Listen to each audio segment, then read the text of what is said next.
Hello, hello, hello, everybody. It is Matt, and it is Sinful Sunday, and I am back at you with yet another review.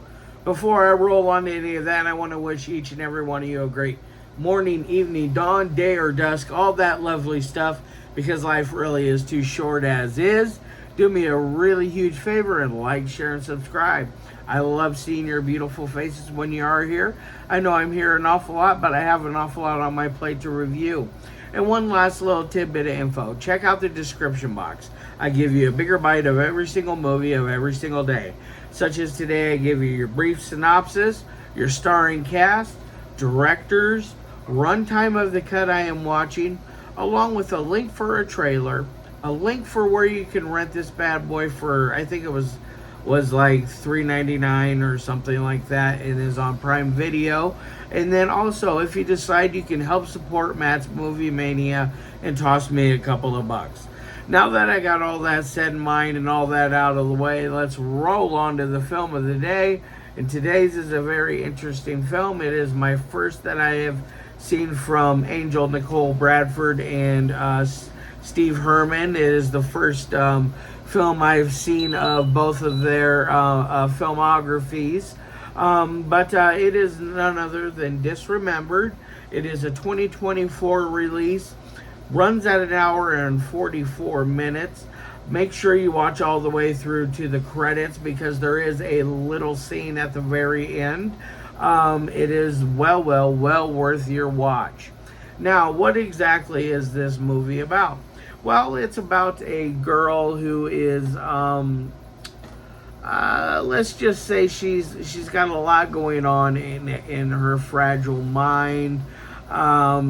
She is at a party with some other friends where a couple, they have decided to announce a trip that they are taking to Paris, France for an entire month. It kind of sets off this girl. She then cooks up a scheme, in other words, to be able to get the girl away from, I think her name was Becca, if memory serves me correct. Get her away from her partner, and basically just destroy her senses and make her believe what she believes at the present time. Now, this girl, she has gone through a horrible life.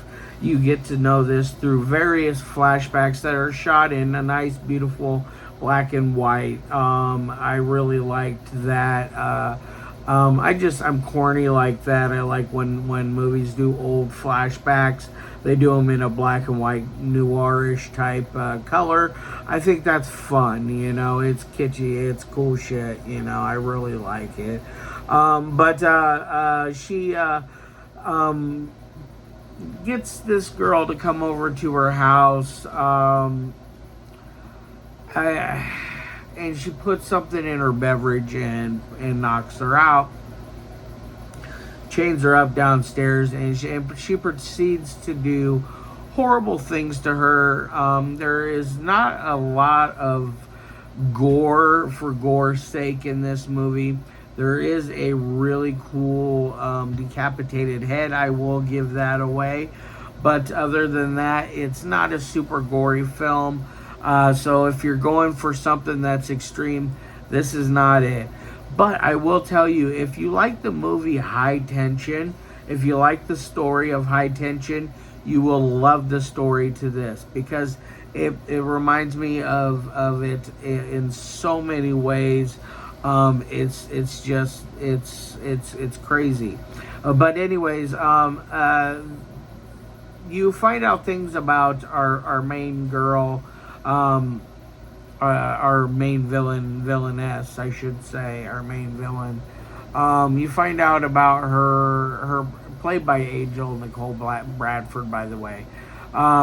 She does a great job in this movie. I think she is just the bee's knees with this. But you find out that her father, played by Kahler, I believe, was playing her father, and he was doing horrible things to her and chaining her up downstairs and basically taking advantage of her while this um, person, this other woman named Veronica, was there to help assist in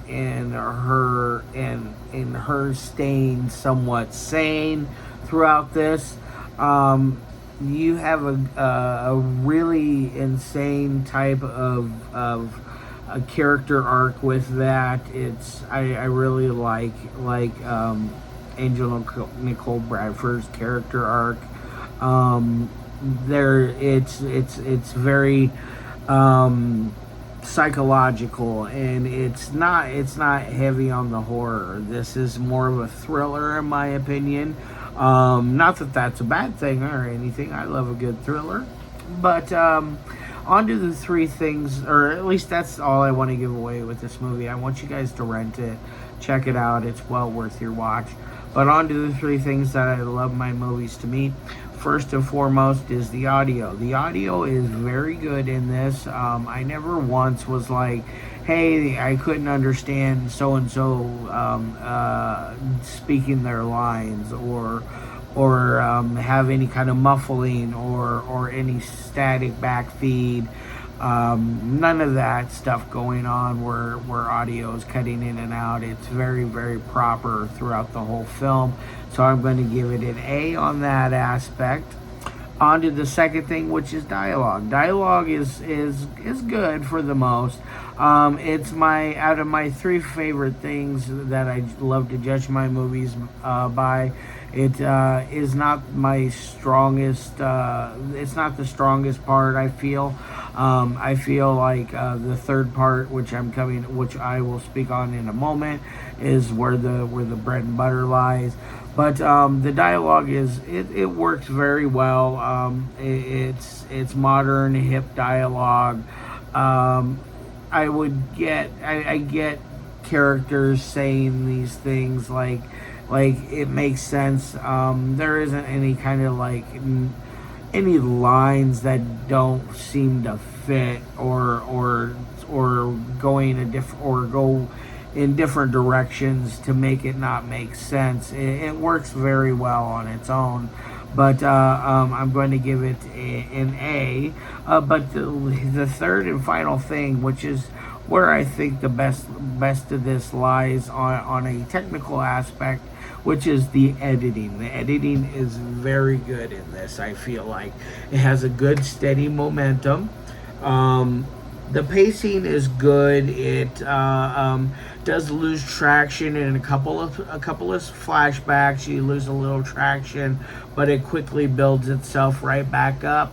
I think that's a good way of describing how the editing process on this one went. It's up and down like a roller coaster, but it is done in a very good way. I feel like it runs at a good enough time. That hour and 44 minutes is not overstaying its welcome. I think they did a good job keeping it in that range of under 2 hours for a feature film. I think they, not just a feature film, but a feature film of this type. I think that they did really good job with that as well. I didn't notice any weird continuity errors due to editing. There was just everything was great about the editing, so I'm giving it an A+ there on that end. That's why I liked it so much. I felt like it was put together in a very fine fashion. I really enjoyed that. Now, on to my final score of 1 through 5. I'm going to give this thing a 4 out of 5. It is an above average movie by all means. I think a lot of people would enjoy this. It's not for everybody, sure, but most of the movies that I cover are not for everybody, but that's quite all right. All right, guys, love your faces. I'll be back at you on Tuesday Tuesday, terrible Tuesday, or terrifying Tuesday, as I like to call it now. But anyways, love your faces, and as always, peace.